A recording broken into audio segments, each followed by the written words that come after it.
नमस्कार। इतिहास शिक्षण के गत वीडियो में हमने इतिहास के सह संबंध को समझने का प्रयास किया था कि सह संबंध संप्रत्यय होता क्या है। आज हम इसी कड़ी को आगे बढ़ाते हुए इतिहास का अन्य विद्यालयी विषयों से सह संबंध किस प्रकार का होता है इस पर चर्चा करेंगे। इतिहास के सह संबंध को समझने के लिए जो इस चीज का श्रेय जिस व्यक्ति को जाता है वो है प्रसिद्ध जर्मन शिक्षा शास्त्री J.F. हर्बर्ट और उनके शिष्य जिलर्टी जिन्होंने केंद्रीयकरण का सिद्धांत देते हुए कहा था कि इतिहास सामाजिक विज्ञानों का हृदय है। हृदय कहने के पीछे उनका तात्पर्य था, उनका ये मानना था कि इतिहास एक ऐसा विद्यालय विषय है जिसको आधार रखकर विद्यालय के अन्य विषयों को हम पढ़ा सकते हैं। आधार से यहाँ तात्पर्य है कि भिन्न भिन्न विषयों के अंतर्गत आवश्यकता अनुसार स्थान पर जहाँ आवश्यकता पड़ती है हम इतिहास से उदाहरण लेते हुए विषय वस्तु को समझा सकते हैं। तो आज इस वीडियो में हम इतिहास का विभिन्न जो विद्यालय विषय हैं जिसमें हमारा साहित्य है, हिंदी, इंग्लिश, संस्कृत या नागरिक शास्त्र है, अर्थशास्त्र है, सामाजिक विज्ञान के अन्य विषय हैं, उनके साथ इतिहास का क्या ऐसा सह संबंध है जो आवश्यक है एक शिक्षक को जानने के लिए कि जब वो विद्यालय में शिक्षण का कार्य करवाए तो जब जिस स्थान पर उन विषयों की यहाँ सहयोग की आवश्यकता पड़े बच्चे को समझाए।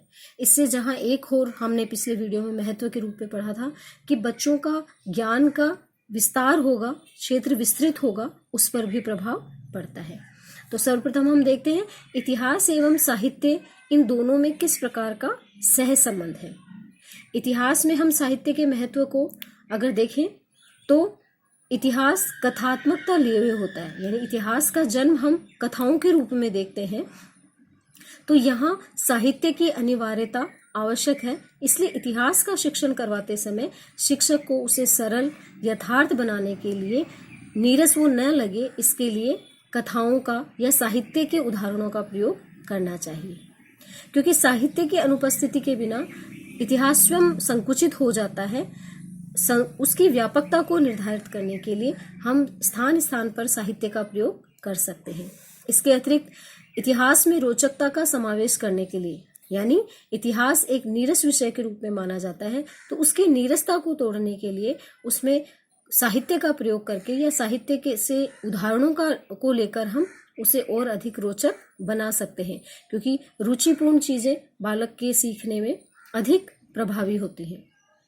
इसको हम इस उदाहरण के रूप में देख सकते हैं कि जैसे अगर हम रामायण महाभारत जैसे साहित्यिक ग्रंथों का जो इतिहास में भी स्रोतों के रूप में, साहित्यिक स्रोतों के रूप में आते हैं, उन ग्रंथों के उदाहरणों को लेके इतिहास के उस प्राचीन समाज की जानकारी, उस समय के तात्कालीन समय के धर्म की जानकारी अगर बालकों को उन उदाहरणों के माध्यम से या उन ग्रंथों की पंक्तियों के माध्यम से अगर बच्चों को दें तो बच्चों के लिए उस काल के इतिहास को समझना और अधिक सरल हो जाएगा। अतः एक इतिहास के शिक्षक को के लिए ये आवश्यक है कि वो साहित्य का सहारा लेकर इतिहास का शिक्षण और रुचिपूर्ण तरीके से करवाए। अगर हम साहित्य में इतिहास की उपयोगिता या स्थान को देखें तो साहित्य की वस्तुनिष्ठता को बनाए रखने के लिए इतिहास सहयोगी बन सकता है।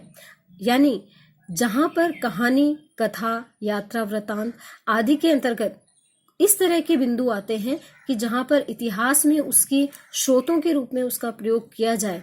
कहानियों में जैसे हिंदी में हम शिवाजी पढ़ा रहे हैं तो शिवाजी की उस कथा को या कहानी को न केवल एक कहानी के माध्यम से ही बच्चों को सुना दिया जाए, बल्कि उसकी वस्तुनिष्ठता को बढ़ाने के लिए या बालकों को ये समझाने के लिए कि ये कहानी मात्र नहीं है बल्कि वास्तव में हमारे इतिहास में ऐसा हुआ है और ये घटना जिन स्थानों की है, महाराष्ट्र या सौराष्ट्र के जिन क्षेत्रों की है, उनका उदाहरण देते हुए, इतिहास से लेते हुए हम उसकी वस्तुनिष्ठता को बढ़ाकर उसको और ज्ञानप्रद बालकों के लिए बना सकते हैं। यही चीज अगले पॉइंट में निकल के आ रही है कि ज्ञान के विस्तार हेतु हम ऐतिहासिक तथ्यों का प्रयोग कर सकते हैं। सत्यता की पुष्टि के लिए हम साहित्य के अंतर्गत इतिहास का समय समय या स्थान स्थान पर प्रयोग कर सकते हैं। यहाँ हम उदाहरण दूसरा ले रहे हैं कि जैसे सुभद्रा कुमारी चौहान की कविता है कि चमक उठी सन 57 में, वह तलवार पुरानी थी, खूब लड़ी मर्दानी वह तो झांसी वाली रानी थी। तो इस कविता को अगर हम इतिहास से जोड़ें या इतिहास के तथ्यों से अगर हम इसे समझाना चाहें तो वो ज्यादा वस्तुनिष्ठ हो पाएगी। तो इस तरह से ना केवल इतिहास के शिक्षक को और ना केवल साहित्य के शिक्षक को सिर्फ अपने विषय तक केंद्रित रखते हुए शिक्षण करवाना चाहिए, बल्कि जहां इन दोनों को एक दूसरे की सहारे की आवश्यकता पड़ती है तो हम इनका प्रयोग कर सकते हैं। इसके उपरांत हम इतिहास का नागरिक शास्त्र के साथ क्या सह संबंध है, सिविक्स विषय के साथ क्या सह संबंध है, इसको देखते हैं। इतिहास न केवल पूर्ववर्ती शासकों की ही हमें जानकारी देता है, बल्कि वह उन शासकों या व्यक्ति विशेष के द्वारा समाज में एक आदर्श नागरिक की भावना का विकास भी करता है। तो ये कार्य खाली नागरिक शास्त्र का नहीं है कि वो बालक में नागरिकता या एक आदर्श नागरिक की भावना का विकास करे, बल्कि नागरिक शास्त्र का सहारा लेते हुए इतिहास का शिक्षक भी इतिहास के ऐतिहासिक महापुरुषों के द्वारा उदाहरण लेते हुए उनमें आदर्श नागरिक की भावना का विकास कर सकता है। इसके अतिरिक्त सामाजिक संस्थाओं के स्वरूप की जानकारी, इतिहास में स्थान स्थान पे राजवंशों के सामाजिक संगठनों के विषय में हम पढ़ते हैं। तो उन सामाजिक संगठनों के स्वरूप की जानकारी हम विभिन्न नागरिक शास्त्र के उदाहरण लेकर अगर बालकों को दें, चाहे वो लोकतंत्रात्मक स्थिति थी वहां पे, चाहे निरंकुश स्थिति थी, चाहे केंद्रीयकरण की नीति थी, चाहे विकेंद्रीयकरण की नीति थी, उनके उस स्वरूप की जानकारी अगर हमें या इतिहास के शिक्षक को नागरिक शास्त्र की जानकारी है तो उस आधार पे उदाहरण देकर वो बालकों को समझाएगा तो वो चीजें ज्यादा पुष्ट हो पाएंगी। इसके अतिरिक्त नागरिक शास्त्र के अध्ययन को यथार्थवादी बनाना, इतिहास नागरिक शास्त्र के अध्ययन को भी यथार्थवादी बना सकता है अपने उदाहरणों के द्वारा। नागरिक संस्थाओं के उत्तरोत्तर विकास को समझाना, हमारे समाज की जो संस्थाएं हैं, जो संगठन हैं, उनका विकास अचानक नहीं हुआ है, उत्तरोत्तर धीरे धीरे उनमें परिवर्तन और परिष्करण होता रहा है। तो वो परिवर्तन या परिष्करण समझाने के लिए इतिहास का सहारा लेना जरूरी होती है। जैसे हम देखें कि वैदिक कालीन सभा एवं समिति जो उस समय थी वो आज के ही स्वतंत्र भारत की पंचायती राज व्यवस्था का कहीं न कहीं एक भाग के रूप में परिलक्षित होती है। तो इतिहास का शिक्षक वैदिक कालीन उन संस्थाओं की जानकारी आज के परिप्रेक्ष्य में जोड़कर बालकों को वो चीज सरलता से समझा सकता है, क्योंकि वर्तमान स्थिति बालक के लिए ज्यादा सरल हो सकती है। अब नागरिक शास्त्र का अध्यापक किस तरह से इतिहास का सहारा लेते हुए या उससे संबंध स्थापित करते हुए अपने विषय के संप्रत्यों को बालकों को समझा सकता है, इसके लिए वह प्रशासनिक संस्थाओं के विकास में इतिहास के उदाहरणों को लेकर अपने विषय को सरल कर सकता है या प्रभावी बना सकता है। नागरिक शास्त्र के अंतर्गत आने वाले प्रमुख तत्व जैसे मौलिक अधिकार, कर्तव्य, भारत या किसी देश की लोकतंत्रात्मक व्यवस्था, समाजवादी विचारधारा, राष्ट्रवाद की भावना या इसके अतिरिक्त पंचायती राज व्यवस्था आदि के विषय में समझाने के लिए इतिहास का समय समय पर प्रयोग कर सकता है या इतिहास के उदाहरणों का प्रयोग कर सकता है। इसको हम उदाहरण के द्वारा देखें तो जैसे अगर वो भारत के संविधान के अंदर वर्णित तिरंगे झंडे के अंतर्गत अशोक चक्र को या सत्यमेव जयते संप्रत्य को समझाना चाहे तो वो सम्राट अशोक से ही किस तरह से रिलेट करता है, इस चीज को लेते हुए समझा सकता है कि ये कहाँ से आया है, इस चीज को दर्शाया जा सकता है। तो इस रूप से नागरिक शास्त्र में भी हम इतिहास का सहारा लेकर उसे और अधिक प्रभावी बना सकते हैं। अब हम देखते हैं कि इतिहास एवं अर्थशास्त्र का क्या संबंध है। इन दोनों में भी काफी घनिष्ठ संबंध है। इतिहास का शिक्षक या अर्थशास्त्र का शिक्षक अपने आप में पूर्ण नहीं हो सकते, बल्कि इनको भी एक दूसरे का साथ या एक दूसरे से संबंध स्थापित करना होता है, क्योंकि मार्शल ने कहा है कि जीवन की सामान्य दशाओं के बीच मानव का अध्ययन करना ही अर्थशास्त्र है। जीवन की सामान्य दशाओं के बीच मानव का अध्ययन करना ही अर्थशास्त्र है। तो जीवन की वो सामान्य दशाएं कहीं ना कहीं इतिहास के अंतर्गत वर्णित होती है। यहाँ हम देखें कि इतिहास के अंतर्गत प्राचीन साम्राज्यों में वस्तु विनिमय प्रणाली का जो प्रयोग किया जाता था उसको एक इतिहास का शिक्षक अर्थशास्त्र की जानकारी होने पर ही सरलतापूर्ण तरीके से बालक को समझा सकता है, अन्यथा वह इस चीज में सफल नहीं हो पाएगा। अतः यहाँ उसे अर्थशास्त्र के नियमों का सहारा लेना ही होगा। इसके अतिरिक्त साम्राज्यों के विस्तार एवं विकास हेतु जो आर्थिक इतिहास लिखा गया है या आर्थिक इतिहास की जो जानकारी है या समझ है, वो भी एक शिक्षक को इतिहास के शिक्षक को होनी अनिवार्य है, क्योंकि उसके अंतर्गत समय समय पर समाजों में कला, शिल्प, व्यापार, कर, भू राजस्व आदि का ज्ञान किस प्रकार हुआ, ये बालक को समझाने के लिए उसे आर्थिक गतिविधियों की जानकारी होना जरूरी है। साथ ही महत्वपूर्ण ऐतिहासिक परिवर्तनों पर आर्थिक गतिविधियों के प्रभाव का ज्ञान भी एक इतिहास के शिक्षक को होना चाहिए। जैसे हरित क्रांति, वैश्वीकरण, विश्व में फैलने वाली आर्थिक मंदी ने इतिहास को किस तरह से प्रभावित किया, इतिहास को किस तरह से मोड़ दिया, यह इतिहास के शिक्षक को तभी पता होगा या वो बालकों को बता सकता है जब उसे अर्थशास्त्र के इन संपत्तियों की जानकारी होगी। तो वह बालकों को भिन्न भिन्न अर्थशास्त्र के उदाहरण लेकर इन चीजों को समझा पाएगा। यहाँ हमने उदाहरण में लिया है कि जैसे अलाउद्दीन खिलजी ने बाजार नियंत्रण व्यवस्था अपनाई। अब क्यों अपनाई? उसका मूल उद्देश्य था साम्राज्य विस्तार करना, अपने साम्राज्य को उत्तर भारत से दक्षिण भारत तक फैलाना। लेकिन उस साम्राज्य को फैलाने के लिए, उसकी नींव सुदृढ़ करने के लिए उसने बाजार नियंत्रण व्यवस्था अपनाई और कहीं न कहीं वो अप्रत्यक्ष रूप से इस चीज में सफल भी रहा। तो बाजार नियंत्रण व्यवस्था को एक शिक्षक किस प्रकार बालकों को समझाएगा, इतिहास का शिक्षक, यह अर्थव्यवस्था या अर्थशास्त्र का सहारा लेकर ही संभव हो पाएगा। तो यहाँ अर्थशास्त्र का इतिहास से सहसंबंध होना अनिवार्य है।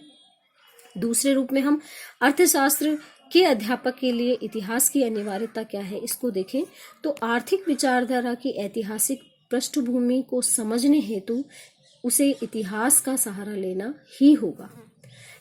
अर्थशास्त्र आगे से आगे किस प्रकार उन्नति किया, इसकी जानकारी उसके ऐतिहासिक पृष्ठभूमि में जाने पर ही निर्भर होगी।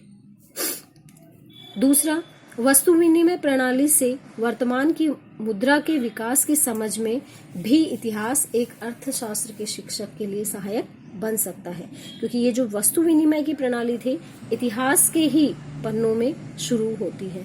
अतः उस चीज को समझाने के लिए भी उसे इतिहास की समझ होनी अनिवार्य है। आर्थिक विचारों का इतिहास लिखा गया इसलिए जिससे कि अर्थव्यवस्था के अंदर नवीन आर्थिक सिद्धांतों की खोज की जा सके। चाणक्य के द्वारा जो अर्थशास्त्र लिखा गया उसको हम पूर्ण रूप से अर्थशास्त्र के अंतर्गत नहीं ले सकते। वह स्वयं अपने आप में इतिहास का ही कहीं न कहीं भाग है, क्योंकि उसमें मौर्य साम्राज्य की आर्थिक, सामाजिक, राजनीतिक सभी गतिविधियों का ब्यौरा है। अतः वहां उसकी अर्थव्यवस्था को जानने के लिए भी हमें इतिहास के पन्नों का सहारा लेना पड़ता है। अगर हम उदाहरण के रूप में देखें तो कार्ल मार्क्स ने अपनी जो समाजवादी विचारधारा दी है वो कहीं न कहीं इतिहास से ही ओतप्रोत रही है। तो इस तरह से हम देखें कि इतिहास एवं अर्थशास्त्र ये दोनों एक दूसरे से सह संबंधित है। अतः एक इतिहास व अर्थशास्त्र के शिक्षक को भी इन दोनों की जानकारी होना अनिवार्य है। अब हम इतिहास एवं समाजशास्त्र विषय के बीच में सह संबंध को समझते हैं। इतिहास समाज की मुख्य धारा का चित्रण करता है, जो समाजशास्त्र का एक प्रमुख संप्रत्यय होता है। इसके साथ ही आधुनिक समाज के व्यवहार को समझाने में भी समाजशास्त्र उपयोगी होता है। अतः समाजशास्त्र के संप्रत्ययों का सहारा लेकर इतिहास का शिक्षक इतिहास के सामाजिक प्रवृत्तियों को समझा सकता है। इतिहास में प्रत्येक साम्राज्य, प्रत्येक काल की जो सामाजिक रीति रिवाज एवं संस्कृति की जानकारी है वो विशद रूप से देने में भी समाजशास्त्र उसके लिए कहीं ना कहीं सहायक जरूर बनता है। इसीलिए इतिहासकारों ने समय समय पर जो अपने स्रोत लिखे हैं, साहित्य लिखे हैं, उनमें समाज का विशद रूप से वर्णन किया गया है।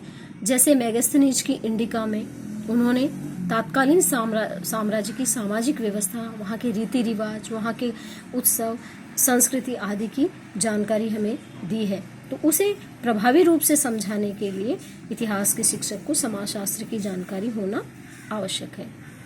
इसके अलावा आर्नोल्ड टाइनबी की अ स्टडी ऑफ हिस्ट्री में भी काफ़ी कुछ इतिहास के सामाजिक परिप्रेक्ष्य को समझाया गया है। इसी के साथ समाजशास्त्र का शिक्षण करवाते समय इतिहास की आवश्यकता के लिए आवश्यक है कि सामाजिक सिद्धांतों की ऐतिहासिकता समझाने के लिए उन्हें इतिहास की जानकारी होनी चाहिए। विभिन्न कालों में समाज की विकास यात्रा किस प्रकार रही, कैसी थी, किस तरह से आदिम मानव से एक सभ्य मानव या अकेले जंगली जानवरों की तरह जीवन यापन करने वाले व्यक्ति ने समूहों का निर्माण करना सीखा और समूह में रहना सीखा, समूह में सभी गतिविधियां करना सीखा, वो किस तरह से हुआ, यह जानकारी इतिहास में ही संभव है। अतः एक समाजशास्त्र के अध्यापक को इसकी सहायता लेनी होगी। उदाहरण स्वरूप प्रमुख क्रांतियों का जो सामाजिक दृष्टिकोण से जो विश्लेषण किया जाता है वह ऐतिहासिक परिप्रेक्ष्य में ही प्रभावी हो सकता है, अन्यथा वह सही नहीं हो सकता है। इसलिए समाजशास्त्र के अध्यापक को भी इतिहास का सहारा यहाँ लेना होता है और इन दोनों में सह संबंध अनिवार्य रूप से होना चाहिए। इसके अतिरिक्त हम देखते हैं इतिहास एवं भूगोल विषय के अंदर भी काफ़ी सह संबंध देखने को मिलता है, या ये दोनों एक दूसरे से अछूते नहीं होते हैं। प्रोफेसर घाटे के अनुसार मानव को अपनी भूमिका का अभिनय करने के लिए भूगोल एक रंगमंच प्रस्तुत करता है। मानव को अपनी भूमिका, मानव की हम जहाँ बात कर रहे हैं वो इतिहास का ही एक प्रमुख व्यक्ति होता है और उसी का अभिनय भूगोल एक रंगमंच के रूप में प्रस्तुत करता है। अर्थात मानव अपनी गतिविधियां कहाँ करता है, इस पृथ्वी के ऊपर, इस भूलोक के ऊपर, और इस भूलोक की जानकारी हमें पूर्ण रूप से भूगोल के माध्यम से ही मिलती है। अतः इन दोनों विषयों का एक दूसरे के साथ अंतर संबंध है या हम कहें सह संबंध है। एक इतिहास का शिक्षक नदी घाटी सभ्यताओं का विस्तार एवं विकास किस प्रकार हुआ है, या हम कहें इसको सरल रूप से कि सभ्यताओं का विकास प्रमुख रूप से नदियों के किनारे ही क्यों हुआ है, इसकी जानकारी अगर देना चाहे, या बालकों की इस तरह की कोई प्रश्न या परेशानी उत्पन्न होती है, बालक इस तरह का प्रश्न करते हैं, तो वहाँ एक शिक्षक को भौगोलिक परिस्थितियों की जानकारी होना आवश्यक है। इसके अतिरिक्त विभिन्न युद्धों के परिणामों में भौगोलिक कारक किस तरह से जिम्मेदार होते हैं या उन्हें प्रभावित करते हैं, यह जानकारी भी एक शिक्षक को अपने बालकों को देनी चाहिए, और वो भूगोल की जानकारी हुए बिना नहीं हो सकता। विभिन्न जाति एवं संस्कृतियों के उद्भव हेतु भी भूगोल की जानकारी एक इतिहास शिक्षक को होनी चाहिए, क्योंकि सभ्यताओं का विकास न केवल अनुकूल भौगोलिक परिस्थितियों में ही हुआ है, बल्कि वो भौगोलिक परिस्थितियां उनके परिवर्धन के लिए, उनके विकास के लिए भी सहायक का कार्य किया है। जैसे हम कहें कि भारत में सिंधु घाटी सभ्यता या वैदिक सभ्यता या उसके बाद में विभिन्न बड़ी सभ्यताओं का, मगध गणराज्य जैसे बड़े गणराज्यों का जो विकास एवं उन्नति दोआब या गंगा घाटी के किनारे हुई या मैदानी स्थानों पर ही क्यों हुआ, यह जानकारी देने के लिए बालकों को भौगोलिक स्थितियों की या भारत की भौगोलिक स्थितियों की जानकारी देना अनिवार्य हो जाता है। उदाहरण रूप से हम देखें कि विभिन्न सभ्यताओं का विकास नदियों के किनारे ही क्यों हुआ, या हम कहें कि सभ्यताओं का विकास पश्चिम से पूर्व की ओर ही क्यों हुआ, यह जानकारी देना एक शिक्षक के लिए अनिवार्य रूप से आवश्यक होता है, इतिहास शिक्षक के लिए, और यहाँ वह भूगोल का सहारा लिए बिना इस चीज को क्लियर नहीं कर सकता। शिवाजी की छापामार युद्ध पद्धति महाराष्ट्र या सौराष्ट्र के क्षेत्र में सफल रही, किंतु पानीपत के तीसरे विश्व युद्ध में यह उत्तर भारत में सफल नहीं हो पाई। इसके पीछे क्या कारण था? यहाँ पूर्ण रूप से भौगोलिक कारण ही जिम्मेदार था। तो ये भी एक शिक्षक के लिए जानना या बालकों को बताना जरूरी है इस संप्रत्य को स्पष्ट करने के लिए। पुनर्जागरण सर्वप्रथम इटली में ही क्यों हुआ? इटली एक छोटा सा प्रांत, छोटा सा देश था। इटली से ज्यादा विकसित हम कहें ब्रिटेन था उस समय यूरोपीय देशों के अंतर्गत। फिर भी पुनर्जागरण सर्वप्रथम इटली में क्यों हुआ? कहीं न कहीं इसके लिए इटली की भौगोलिक स्थिति जिम्मेदार थी। तो इन सब चीज़ों की एक इतिहास शिक्षक अगर बालकों को भौगोलिक उदाहरणों के माध्यम से अगर जानकारी दे तो यह संप्रत्य बालक के लिए और सरल एवं रोचक हो सकते हैं।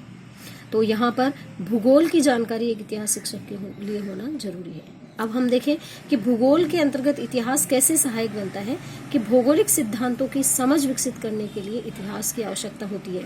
पेंजिया यानी पृथ्वी का निर्माण किस तरह से हुआ, महाद्वीप धीरे धीरे कैसे बने, ये एक ऐतिहासिक पृष्ठभूमि बालकों को समझाना भूगोल के अंदर भी आवश्यक है।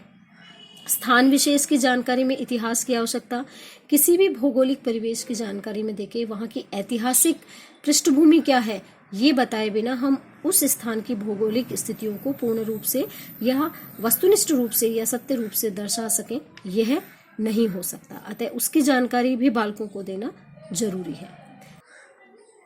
विद्यालय के सामाजिक विज्ञान विषयों के अतिरिक्त इतिहास का गणित के साथ भी सहसंबंध है।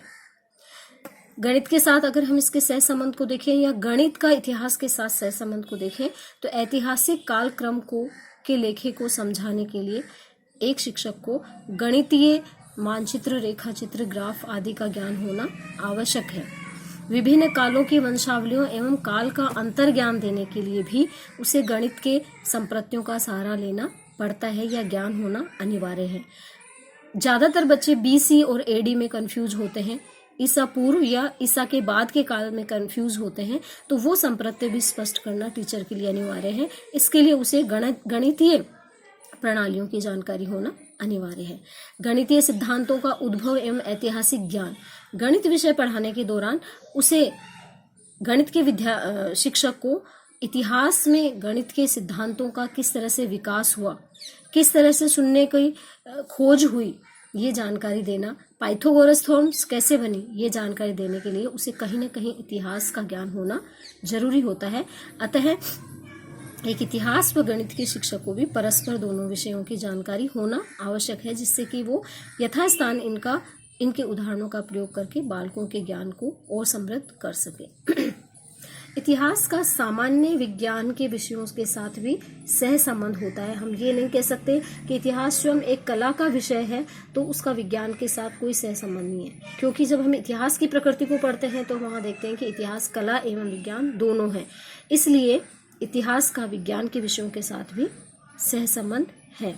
मानव जीवन के सभी पक्षों पर विज्ञान का प्रभाव होता है। अतः यहाँ विज्ञान के शिक्षक को इतिहास का सहारा लेते हुए उन विभिन्न पक्षों का विशद वर्णन करना चाहिए। औद्योगिक क्रांति में जो होने वाले विभिन्न आविष्कार हैं वो किस रूप में हुए, किन कारणों से हुए, किन आवश्यकताओं के अनुसार हुए, इनकी जानकारी देने के लिए जहाँ एक इतिहास का शिक्षक विज्ञान का सहारा लेता है, वहीं विज्ञान का शिक्षक इन विभिन्न आविष्कारों की जानकारी देने के लिए ऐतिहासिक पृष्ठभूमि की आवश्यकता को महसूस करता है।